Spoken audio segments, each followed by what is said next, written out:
Добро вечер, вести на Канал 5.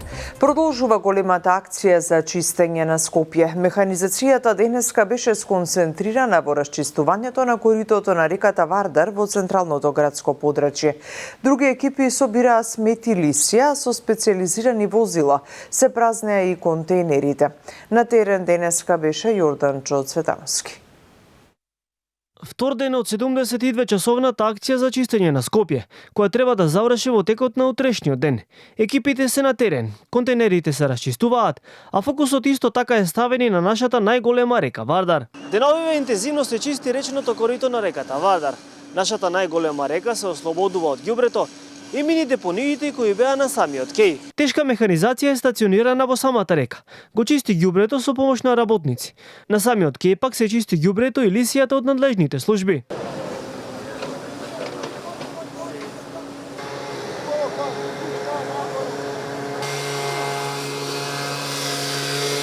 Дел од граѓаните ја поздравуваат оваа акција. Песимисти се дека реката ќе се врати на нивото од минатото, но добро е како што велат што конечно се чисти. Одговорноста за сликата на Вардар додаваат тие е и кај нас луѓето. Ова денеска многу ми се бендисува, со намера и седнав да го гледам.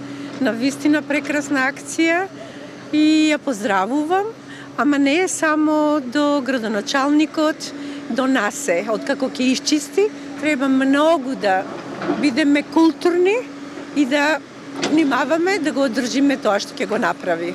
Реката Вардар е пак од особено значење за рибарите, кои секојдневно доаѓаат тука и се рекреираат. Сметаат дека реката треба да се чисти и во Полошкиот регион, каде во изминатиот период имаше стотици илјади шишиња во водите на нашата најголема река. Тешко да се врати нивото, но како што било порано.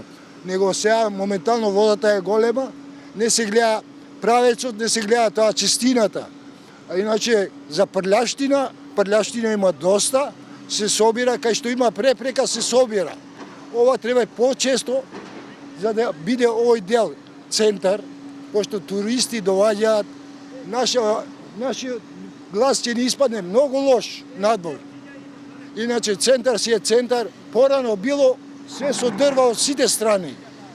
И сега моментално нова мода, модерно, што се вика, сега се гради, се онадуваат, само треба да се пази на прљаштина, ѓубришта, што фрлаат по селата, по реките. Ние рибарите едва чекаме да биде чисто, идеално рекреативно. Вардар е многу загадено прво. Не се чисти, шишиња има, јоргани има, чебиња, шпорети, точкови, секакви. Треба малце по ангажира да се работи. Еве Вардар од Гевгелија надоле е чиста.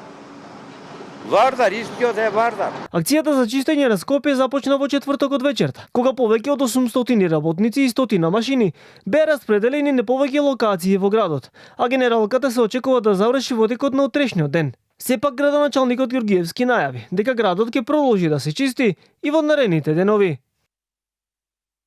А додека се чисти градот, се прават планови за прочистување и освежување во дел од партиите. Од СДСМ веќе најавија смени во раководството. Промени ќе има и кај ДУИ.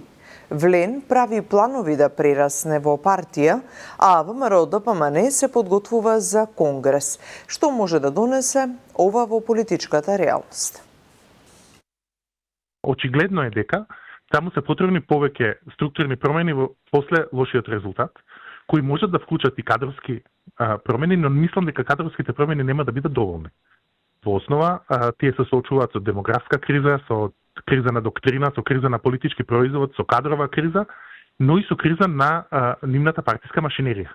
Да го смените само раководството, а да не ја менувате партиската инфраструктура, како да ја менувате возач во кола која секако не работи. Додека не се поправи моторот, секој возач има иста судбина. На ДУИ му е потребно да го смени политичкиот производ, значи тој етноцентричен наратив се уште врзан со рамките на Охридскиот рамковен договор, очигледно е дека не поминува веќе во електоратот. Изгледа релативно бајат политички производ. А суштинското прашање за нив е дали Ахмети ќе се замине. Не сум тука сигурен, затоа што може да се случи заменувањето на Ахмети да направи толку голема траума во ДУИ да веќе партијата се соочи со екзистенцијална криза. Либерално-демократската партија ќе предложи измени на изборниот законник со кои ќе бара поверениците што владата ќе ги назначи во општините во кои поради немање цензус не се избра градоначалници да не може да се кандидираат кога ќе бидат повторно организирани избори.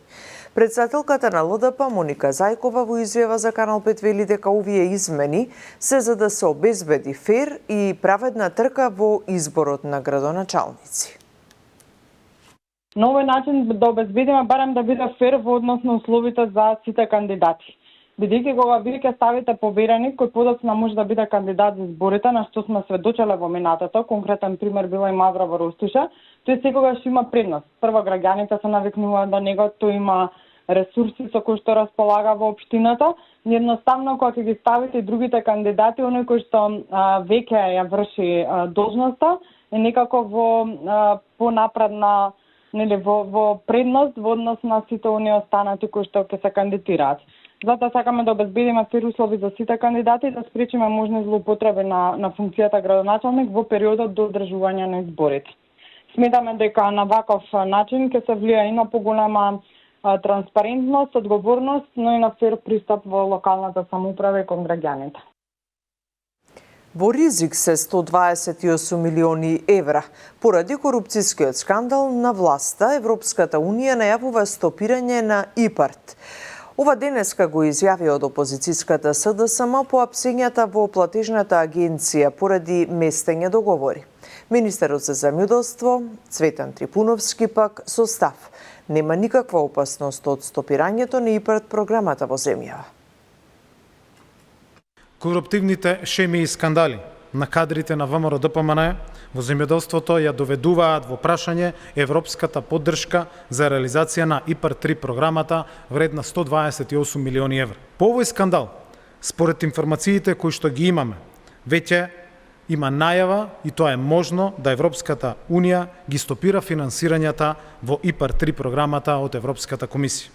Агенцијата е акредитирано тело кое што ќе си продолжи да работи согласно правилата и процедурите. Ние ќе продолжиме, како што кажав, доколку има и други вакви случаи да се делува. Не гледам загрозеност на ИПАРТ средствата и националните плаќања кои што ги имаме како држава. Вакви случаи во минатото не се случува затоа што некако претходната власт сакаше да го зацкрие целиот криминал, дури по притисок на јавноста, па тогаш можеби ќе се преземеше некаква активност. Министерството за здравство се уште пребројува колку кадар недостасува во болниците во јавното здравство, за да се има реална слика како да се распределува медицинскиот кадар. Во исто време се уште се работи и на поврзувањето на приватните болници со државните, за медицинската историја на пациентите да може електронски да се трансферира.